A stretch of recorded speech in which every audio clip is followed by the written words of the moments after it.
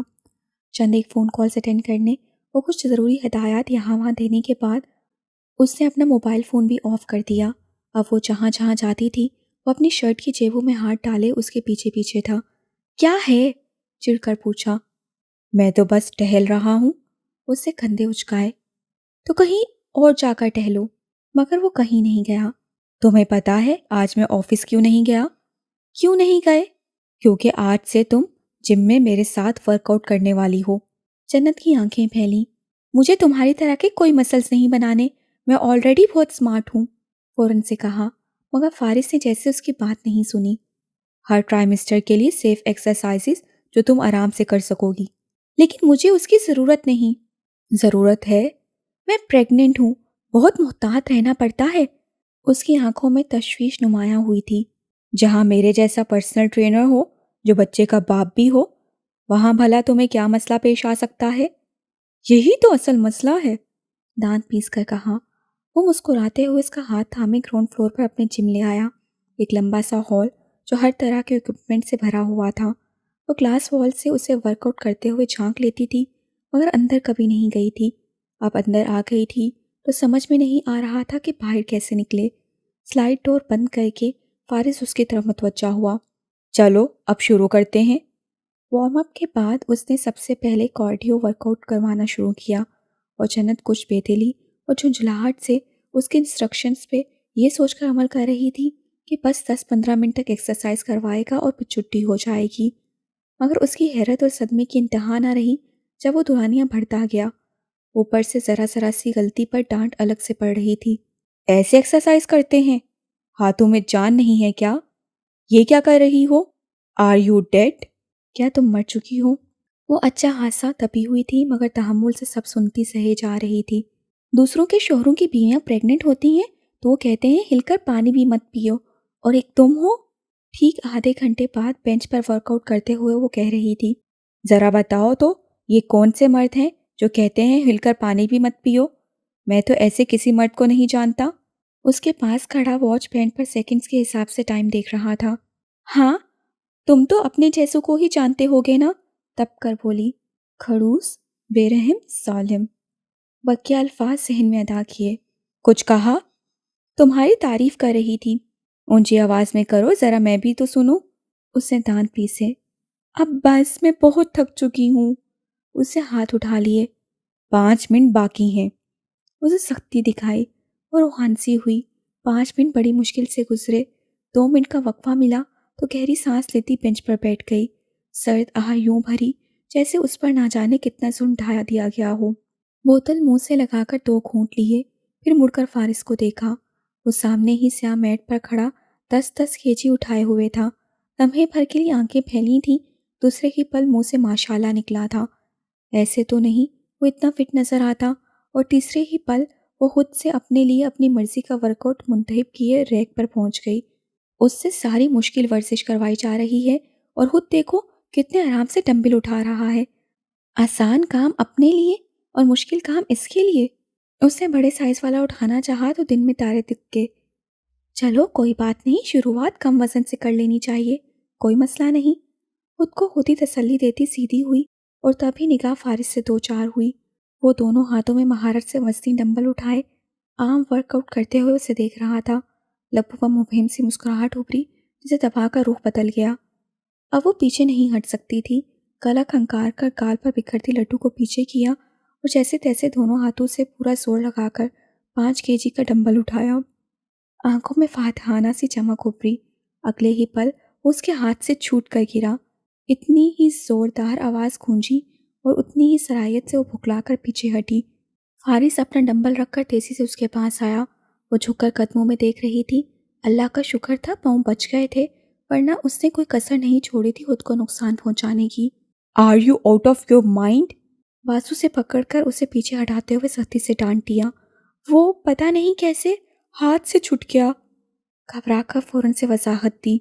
خود سے چل کر تمہارے ہاتھوں میں آیا اور چھٹ گیا؟ اس کا پارا چڑھ گیا تھا۔ کچھ ہو جاتا، اگر چوٹ لگ جاتی تو؟ وہ آنکھوں میں حیرانی لیے اسے دیکھ کر سہم گئی۔ مجھے ایسا کیوں لگ رہا ہے جیسے تم نے مجھے تصور کر کے یہ ڈمبل گرایا ہے؟ تیوی پر بل ڈال کر غصے سے کہا۔ نہ نہیں تو پھر یہ مجھے میرے سر پر گرتا ہوا کیوں محسوس ہوا ہے؟ ضبط کر کے پوچھا۔ اب اگر تم نے مجھے کچھ اور کہا نا تو میں یہ سچ مچ میں تم پہ گرا دوں گی۔ اس کے تاثرات سے ہائی فوکا فوراً ہی دھمکی دی۔ پہلے ٹھیک سے اٹھانا تو سیکھ لو بروس لی کی بہن۔ اس کے قدموں سے ڈمبل اٹھا کر واپس اس کی جگہ پر رکھا۔ وہ بھویں سکیڑے کھڑی رہی۔ جو ورک آؤٹ میں نے بتایا ہے وہ کون کرے گا؟ اپنے سینے پہ بازو باندھ کر سختی دکھائی۔ مجھے نہیں پتا، اب بس ختم کرو یہ سب۔ ابھی تو صرف 30 منٹ ہوئے ہیں۔ بازو سے پکڑ کر اسے ٹریڈ مل پر کھڑا کر دیا۔ اسے جی بھر کے رونا آیا۔ سپیڈ ایڈجسٹ کی تو نہ چاہتے ہوئے بھی اسے آہستگی سے قدم اٹھانا پڑے۔ تم آخر مجھے کس بات کی سزا دے رہے ہو ہاں؟ 10 منٹ کے بعد سپیڈ بڑھانے آیا تو پھٹ پڑی۔ مگر اسے تو جیسے کوئی آواز ہی نہیں آئی تھی۔ کیا مصیبت ہے؟ جھنجھلاہٹ کے عالم میں تیز تیز قدم اٹھانے لگی، سانس پھول رہا تھا، دھڑکن تیز ہو رہی تھی۔ مڑ کر دیکھا تو وہ اسے کہیں نظر نہ آیا۔ فوراً سے رفتار کم کی، سکھ بھری سانس لیتے اب مریل سے قدم اٹھا رہی تھی، مگر وہ کسی جن کی طرح اچانک نمودار ہوا تھا۔ یہ کیا زومبی کی طرح چل رہی ہو؟ ڈانٹ کر سپیڈ واپس ایڈجسٹ کرنا چاہی اور جنت کی جیسے سر پر لگی تلوؤں پر بھجی۔ زومبک مت کہو مجھے، چیخ کر بولی۔ اگلے ہی پل اس کا رنگ اڑا، گھبرا کر تیز تیز قدم اٹھانا شروع کیے۔ فارس سپیڈ بڑھا رہا تھا۔ فارس فارس پلیز سپیڈ کم کرو، وہ چیخی، مگر اس سے تو جیسے کچھ سنا ہی نہیں۔ ہاں تو کیا کہہ رہی تھیں آپ؟ کنٹرول بٹن پر ہاتھ رکھ کے اب وہ دبا دینے والی مسکراہٹ کے ساتھ پوچھ رہا تھا۔ کچھ نہیں کہہ رہی تھی میں۔ اسے بہت تیز تیز قدم اٹھانا پڑ رہے تھے، بس بھاگنے کی کسر رہ گئی تھی۔ پریشان ہو کر ہتھوں پر گرفت بڑھا لی کہ گر نہ جائے۔ آنٹی فارس کو دیکھیں۔ کچھ اور سمجھ نہ آیا تو وہیں کھڑے کھڑے چلائی۔ انہوں نے مجھے بہت بار دیکھا ہوا ہے، اب تم دیکھ لو۔ اپنی گہری آنکھیں اس پہ جمائے سنجیدگی سے کہا، میں گر جاؤں گی۔ کیا میں اتنا ہینڈسم ہوں؟ فارس پلیز۔ نہیں گرو گی، یہ مناسب سپیڈ ہے۔ شاباش، تیز تیز قدم اٹھاؤ۔ وہ کنٹرول بٹن پر ہاتھ رکھ کے ذرا سا پیچھے ہٹا۔ دوبارہ ایسے نہیں کروں گی، منت کر کے بولی۔ اس کی روتی ہوئی شکل دیکھ کر ترس آ گیا، سپیڈ کم کر دی۔ ڈرامے کرنا کوئی تم سے سیکھے، 15 منٹ تک اب یہی سپیڈ رہے گی، تحکم سے کہہ کر وہ واپس بینچ پر جا بیٹھا۔ منہ ہی منہ میں بڑبڑاتے ہوئے وہ بے دلی سے چلتی رہی۔ اللہ اللہ کر کے ورک آؤٹ ختم ہوا اور وہ تو جیسے رسیاں توڑوا کر جم سے بھاگی۔ آج پہلا دن ہے تو اس لیے کم وقت دیا ہے، راہداری سے گزرتے فارس نے کہا۔ یہ کم وقت تھا؟ جنت کی آنکھیں ابل پڑی۔ کارڈیو ورک آؤٹ کل ٹھیک سے کرنا ہے تمہیں۔ بائسیپ ورک آؤٹ آج 10 بار کیے ہیں تو کل 15 دفعہ کریں گے۔ ٹریڈ مل پر 25 منٹ واک کرنا ہوگی۔ شولڈر ورک آؤٹ کا دورانیہ بھی بڑھانا ہوگا۔ وہ ابھی سے آنے والے کل کے لیے سب ترتیب دے رہا تھا اور جنت کی شکل ایسی ہو رہی تھی جیسے کسی بھی لمحے رو دے گی۔ اللہ کرے کل اسے صبح 7 بجے ہی آفس جانا پڑے۔ آسمان کی طرف دیکھتے ہوئے دعا کی۔ تم نے کچھ کہا؟ اس سے گردن موڑ کر پوچھا۔ وہ گڑبڑا کر رکی کہ دعا تو دل میں کی تھی، اس نے کیسے سن لی؟ نہیں، بھلا میں کیا کہوں گی؟ قرآن پاک کی تلاوت سے فارغ ہو کر مسز شیرازی جنت کے کمرے میں آ گئیں۔ پیچھے شفٹ ہو جانے کا ایک یہ فائدہ ہوا تھا کہ وہ اس کے کمرے میں بآسانی آ جا سکتی تھیں۔ کھڑکیوں سے سوئمنگ پول نظر آتا تھا، دیواروں پر دھوپ اتری ہوئی تھی، سبزہ روشنی میں چمک کر اور ہرا لگ رہا تھا۔ وہ اسی طرف دیکھ رہی تھی۔ جنت مسلسل بولتے ہوئے وارڈروب کھولے کھڑی تھی، وہ اس کی سن رہی تھی، اسے جواب بھی دے رہی تھی۔ وارڈروب میں صرف اس کی چیزیں، اس کا سامان تھا۔ بچے کے لیے لی جانے والی اشیاء ترتیب سے نیچے رکھ رہی تھی۔ کمرہ چونکہ بڑا تھا تو دائیں طرف کا حصہ بچے کے لیے بہت خوبصورتی سے سیٹ کیا جا سکتا تھا۔ بیبی کاٹ یہاں اچھا لگے گا، انہوں نے کہا۔ ہے نا؟ میں نے بھی کل یہی سوچا، اور اس دیوار کے ساتھ میں الگ سے وارڈروب لے لوں گی، کپڑے کھلونے سب ترتیب سے رکھ دوں گی۔ انہیں ادراک ہوا آنے والے وقت کے بارے میں اس کی سوچ کافی حد تک بدل چکی ہے۔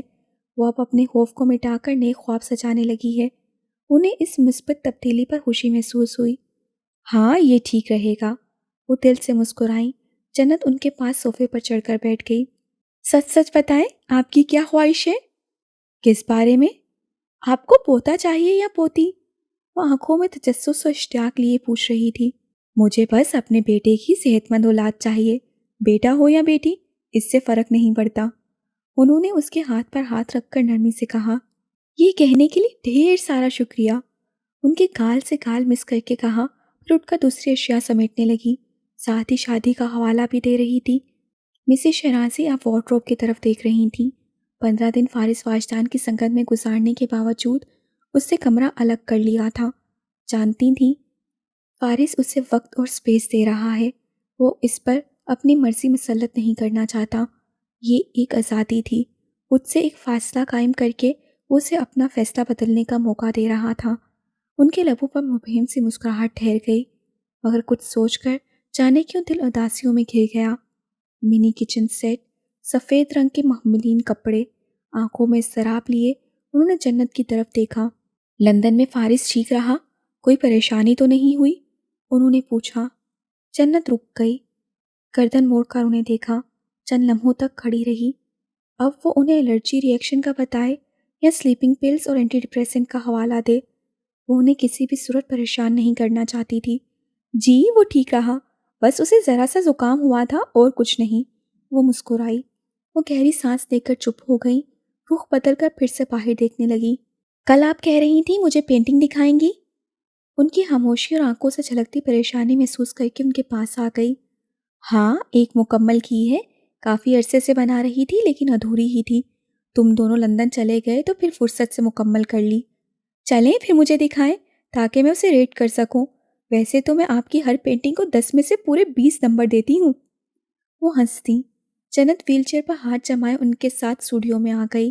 سامنے ہی دیوار پر سفید چادر میں ایک لارج سائز کی پینٹنگ دیوار کے ساتھ رکھی تھی۔ اب تک کی مسز شرازی کی تمام پینٹنگز میں یہ سب سے بڑی تھی، تقریباً آدھی دیوار کو کور کر رکھی تھی۔ اس نے آگے بڑھ کر کپڑا ہٹا دیا۔ گہرے رنگوں سے مزین ایک ڈارک سی پینٹنگ سامنے تھی۔ جنت کمال دم سادے کھڑی رہ گئی۔ سمندر کی طرف آسمان کی بلندیوں کو چھوتا ایک وسیع و عریض محل، لمبے مینار، اونچی مضبوط دیواریں، محل کے باہر جگہ جگہ سیاہ ہوتی گھاس سے آدھے چھپے آدھے ظاہر ہوتے آلودہ نیزے، تیر اور تلواریں۔ محل کی تمام کھڑکیاں تاریک، صرف ایک کھڑکی روشن تھی۔ اس کھڑکی کی چوکھٹ پر سرخ خون ٹپک رہا تھا۔ اندر کسی کی موجودگی کا بھی گمان ہو رہا تھا۔ انگلیاں خون سے رنگی ہوئی، تلوار ٹوٹی ہوئی اور حفاظتی گوچا پھٹا ہوا نظر آ رہا تھا۔ انہوں نے اس قدر تفصیل اور صفائی سے ایک ایک چیز بنائی تھی کہ وہ متاثر ہوئے بنا نہ رہ سکی۔ زبردست! اس کے منہ سے بے حادثہ نکلا۔ یہ آپ نے کب بنائی؟ کافی عرصے سے بنا رہی ہوں، ہمیشہ ادھوری ہی رہ جاتی ہے، اب مکمل کرنے میں کامیاب ہوئی ہوں، کہہ کر وہ آگے ہوئیں۔ اسے ادراک ہوا اسٹور روم میں دیوار کے ساتھ جو سفید کپڑے میں ڈھکی ہوئی چیز تھی، وہ یہی دیوار گیر پینٹنگ تھی۔ بہت گہری ہے، اس نے کہا، جیسے یہ ہتھیار، خون، دیواریں اور یہ سیاہ جھڑیں، ایسے لگ رہا ہے جیسے ہر ایک شے کی اپنی ایک حکایت ہے۔ اس میں واقع ایک کہانی ہے، سنو گی؟ جنت نے مڑ کر انہیں دیکھا۔ ضرور، آنکھوں میں اشتیاق لیے کہا۔ جیبوں میں ہاتھ ڈالے اسٹوڈیو کے دروازے میں فارس رکا تھا۔ دستک کے لیے ہاتھ اٹھایا مگر مسز شرازی کی آواز سنتے ہی رک گیا۔ ایک جادوگر شہزادے نے زخمی ہو کر اونچی لمبی دیواروں کی ایک مضبوط محل میں خود کو قید کر لیا تھا۔ انہوں نے ہاتھ سے محل کی واحد روشن کھڑکی کی جانب اشارہ کیا۔ اس کا بدن زخموں سے چور ہے، ہاتھ خون آلودہ ہیں، ہتھیار بھی ٹوٹ چکا ہے، گھوڑا بھی نہیں رہا۔ جنت دم سادے انہیں بہت توجہ سے سن رہی تھی۔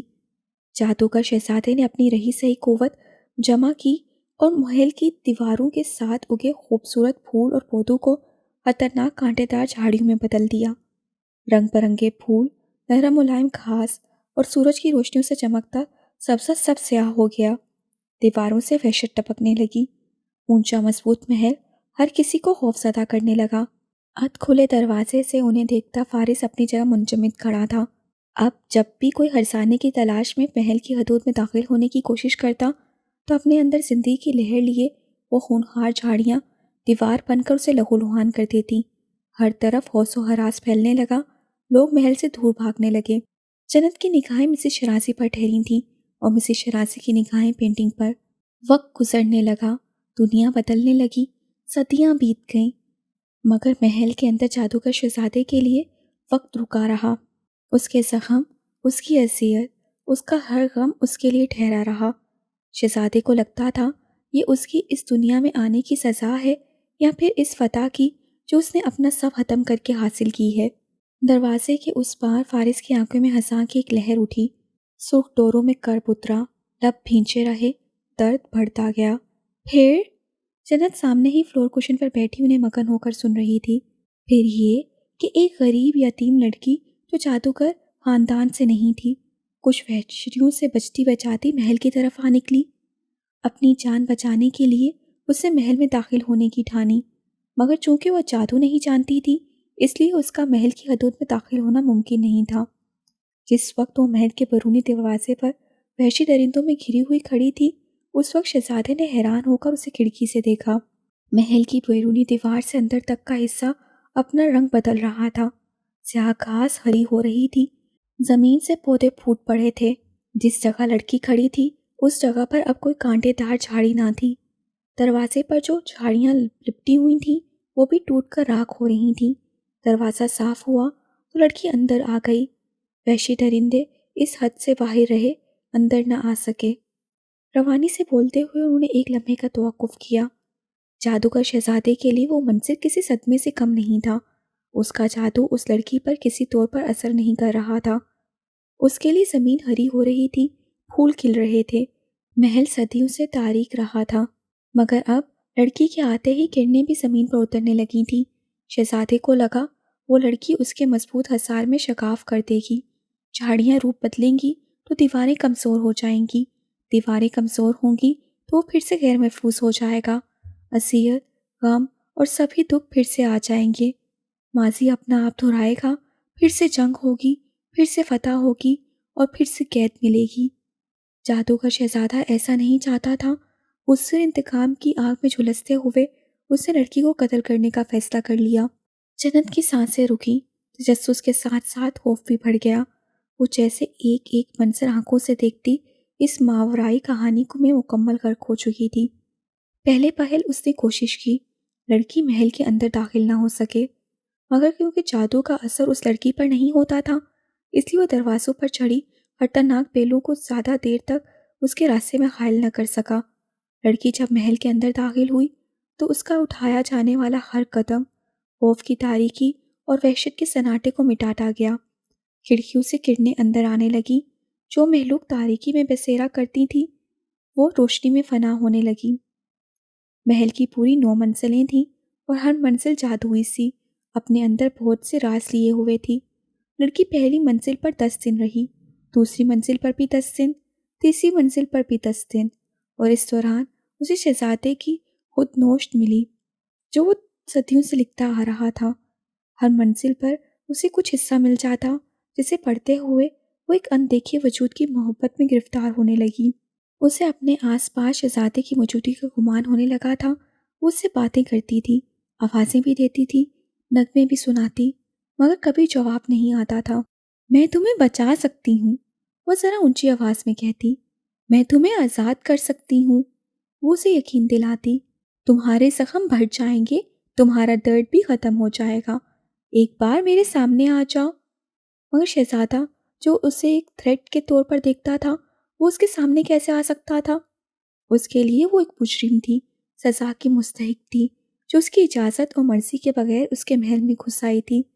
7ویں منزل پر پہنچتے ہی لڑکیوں کو احساس ہوا کہ اس کے پاؤں زخمی ہونے لگے ہیں۔ وہ ہڈیوں میں درد محسوس کرنے لگی تھی۔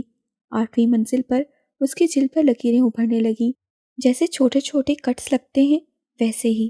شہزادے کو خوشی ہوئی کہ لڑکی کی صلاحیت بالآخر ختم ہونے لگی ہے۔ اس نے اپنے جادو کا زور مزید بڑھا دیا۔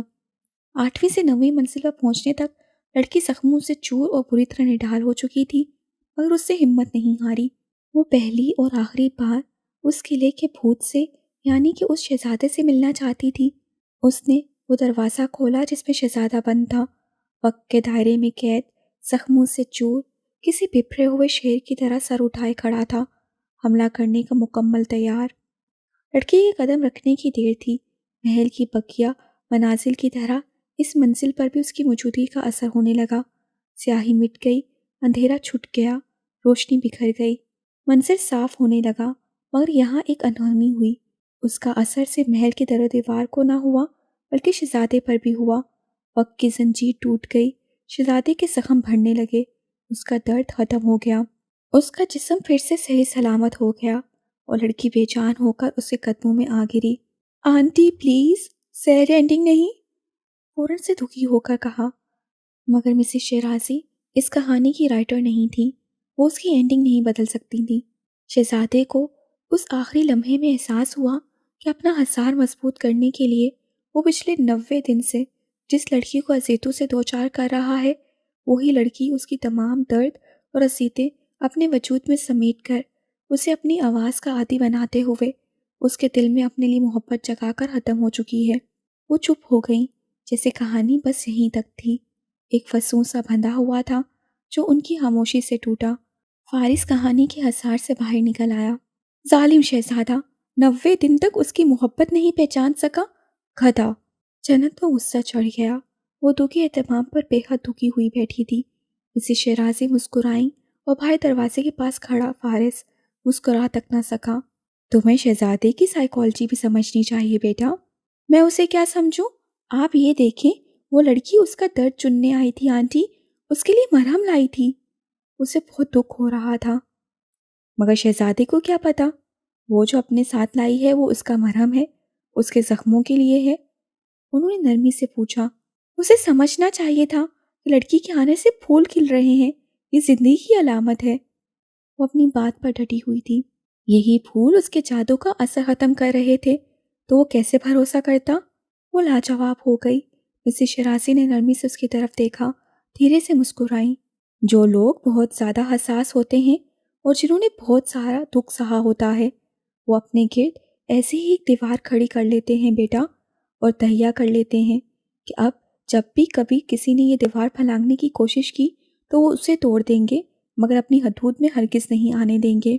انہوں نے محل کی اونچی مضبوط فصیلوں کی طرف اشارہ کر کے کہا، خود کو کسی بھی ممکنہ اذیت سے محفوظ رکھنے کے لیے وہ یہ حفاظتی اقدامات کرتے ہیں، اور انجانے میں ان لوگوں کو بھی ہرٹ کر دیتے ہیں جن کا واحد مقصد اس دیوار کو پھلانگ کر ان کے دامن کے سارے کانٹے چننا ہوتا ہے۔ بات گہری تھی، اس کے دل کو لگی۔ جب تک احساس ہوتا ہے اس وقت کافی دیر ہو چکی ہوتی ہے۔ رک کر گہری سانس لی اور اس کی جانب دیکھا۔ جادوگر شہزادے جیسے لوگ برے نہیں ہوتے بیٹا، وہ اتنی بار ٹوٹ چکے ہوتے ہیں کہ انہیں جڑنے سے خوف آتا ہے، وہ بس کسی پر اعتبار نہیں کر پاتے۔ بات مکمل ہو کر ختم ہوئی۔ اتری ہوئی شکل کے ساتھ اس سے رخ موڑ کر پینٹنگ کو دیکھا۔ گہرا سمندر، بلندیوں میں کھڑا ایک شاندار سیاہ محل، مضبوط دیواریں اور کھڑکی۔ جادوگر شہزادہ کھڑکی میں تھا اور دوسرا دروازے میں کھڑا رہا تھا۔